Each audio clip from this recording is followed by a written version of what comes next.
Waktu Mak. Mak udah pulang. Assalamualaikum, Mak. Salam. Assalamualaikum. Itu dari Priok siapa yang nganterin, Mak? Si Jul, ponakan gue. Julnya mana sekarang? Kerja lah ke Cikini. Mak udah dari tadi apa barusan aja, Mak? Ya udah jangan banyak tanya deh. Gue udah sejam duduk di mari nungguin lu. Enak aja mentang-mentang gue kagak ada di rumah, lu pengen pergi aja ninggalin gue wendohoy jalan-jalan berduaan. Iya, Emak. Kita tuh bukan habis jalan-jalan, Mak. Tapi kita itu habis dari rumah sakit ibu dan anak. Habis ngurusin bayi yang baru lahir. Bayi siapa? Jadi gini, Mak. Di kuburan itu ada yang habis ngelahirin. Tapi bayinya ditinggal di kuburan. Hah? Astagfirullahaladzim. Ditinggalin di kuburan? Waduh, tega bener tuh emak ya. Dosanya kagak bakal ketulungan tuh orang. Nah, makanya nih, Nyunyun sama Bang Ahmad berniat buat ngangkat tuh bayi jadi anak kita. Iya, Kak Bang? Hah? Apa yang lu kata? Lu ngangkat bayi dari kuburan yang kagak jelas identitasnya, bubut bebek babatnya. Ih, kagak. Pokoknya gua kagak setuju. Gimana kalau tuh bayi dari hasil perbuatan terlarang? Iya, Emak. Tapi kan, Mak, yang namanya bayi itu tetap aja suci, Mak. Emang bayi kalau baru lahir itu suci, tapi kalau itu hasil dari perbuatan terlarang bagaimana? Hah? Jadi lu kudu pikir-pikir dulu dah. Mak, selain anak itu kasihan sendiri ya, tujuan kita untuk angkat anak itu untuk mancing Ainun dan Ahmad supaya bisa punya keturunan beneran, Mak. Iya, Mak. Bang Ahmad bener. Kali aja nih kalau misalnya Nyunyun sering-sering gendong bayi, terus Nyunyun jadi ketularan hamil. Mancing dempang. Enak aja lu. Lu kagak takut? Hah? Lu kagak serem apa? Ngambil bayi dari kuburan. Kalau dia bayi jadi-jadian bagaimana? Mak. Sorry sebentar. Assalamualaikum. Ya, waalaikumsalam. Pamat, ada sama si Basir sama si Markum ada di kampung Bungur. Ame polisi. Sama polisi? Ngapain? Ada seorang mayat perempuan ditemukan meninggal di atas pos ronda, Pamat. Perempuan ditemuin meninggal di pos ronda. Iya, aduh, Mat. Maaf, Pamat. Itu mayatnya serem betul. Terus? Aduh, udah Pamat, mendingan cepetan kemari dah. Soalnya diperkirakan ame polisi kemungkinan ini mayat perempuan yang ada di pos ronda ada hubungannya dengan bayi yang ditemukan di Kober. Iya. Yaudah, saya kesana. Kamu tunggu situ ya. Ya, makasih. Assalamualaikum. Ahmad harus bilang dulu ya. Ada perempuan yang meninggal di pos Bungur, Mak. Dan ternyata dulu katanya itu perempuan itu ada sangat pautnya sama anak kita temuin kemarin. Ya. Iya. Yuk, Mak ikut deh. Mak ikut. Kalau Mak ikut, ya Nyunyun ikut. Nyunyun kan takut sendirian di rumah. Nggak bisa dong, motor kan hanya berdua. Masa mau bertiga? Nggak bisa. Iya, Abang ini gimana sih? Sekali-sekali ke Bang. Naik motor bertiga biar kelihatan kompak antara emak, anak sama mantu. Iya kagak, Mak? Kagak. Gembos naik bertiga. Ngap gua. Enak aja lu dorong. Kagak, gua mendingan jalan kaki deket ini tuh di kampung seberang. Yuk. Ikut ya. Yuk. Pelan-pelan, Bang. Bebe. Pelan-pelan. Iya, namanya juga orang.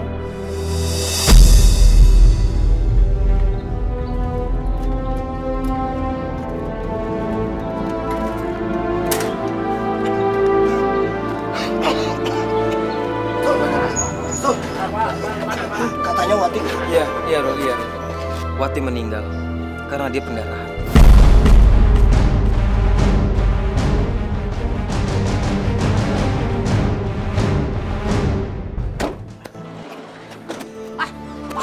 Aduh, Pak.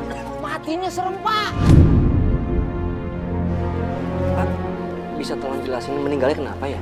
Dari hasil visum forensik sementara, wanita tersebut meninggal karena pendarahan sehabis melahirkan dan tanpa pertolongan medis. Terbukti dari bercak darah dan air ketuban yang ada pada mayat, kemungkinan besar wanita tersebut melahirkan di TPU dan bayinya ditinggalkan di makam. Rol, kamu yang sabar ya. Itu semua sudah takdirnya. Mak, Nyunyun takut, Mak. Lain kali kalau takut kagak usah ikut. Taruh. Itu perempuan yang meninggal nggak punya laki apa? Kok buang bayinya di makam? Saya suaminya. Hah? Tapi kami udah lama bisa rajang.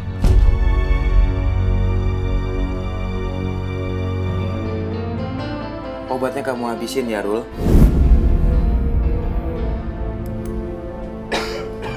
Mati.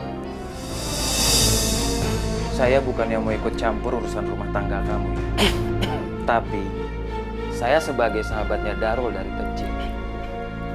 Kamu nih gimana sih menjadi seorang istri? Melihat suami kamu pingsan, seharusnya itu kamu menolong suami kamu. Bukannya kamu malah pergi dengan laki-laki lain.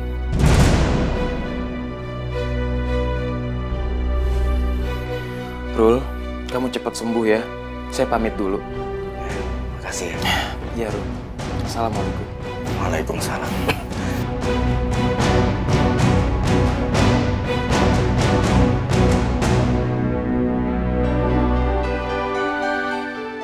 Gara-gara kamu aku jadi diputusin sama Mas Darwis.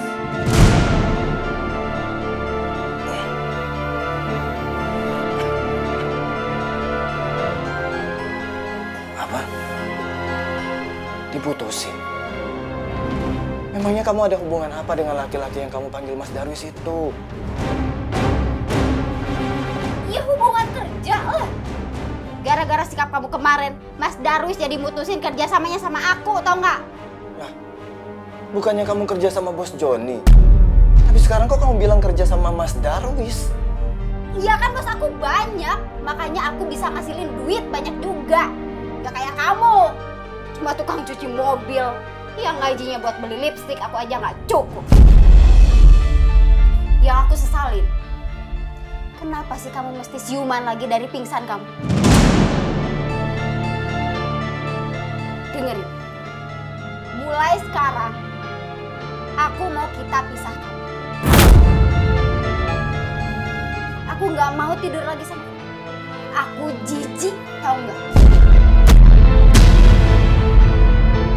Aku takut ketularan penyakit kamu.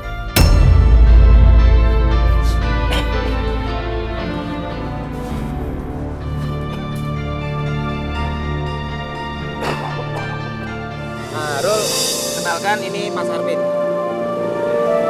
Ya, Rul. Nah, jadi Mas Arvin ini sebentar lagi pengen pensiun. Nah, lapak duplikat kuncinya itu pengen dijual. Iya, kamu mau beli? Saya nggak ada uangnya, Pak. Soal uang mah gampang. Nanti kalau kamu udah punya, kamu bisa bayar. Soalnya saya pengen banget usaha saya ini ada yang melanjutkan. Masalahnya gini, Pak.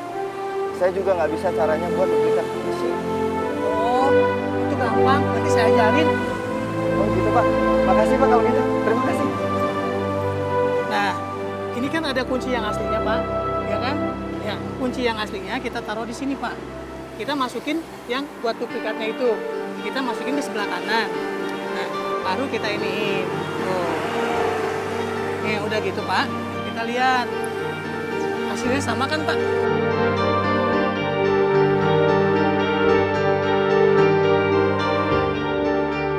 Pak, tolong Pak, ada tamu hotel yang terkunci dalam kamar Pak. Cuma kuncinya patah dalam. Oh iya, sebentar, Mas. Bisa Pak? Bisa.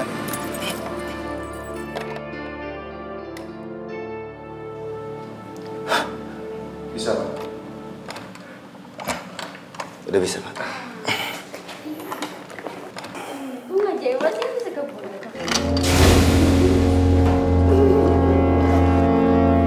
Wati,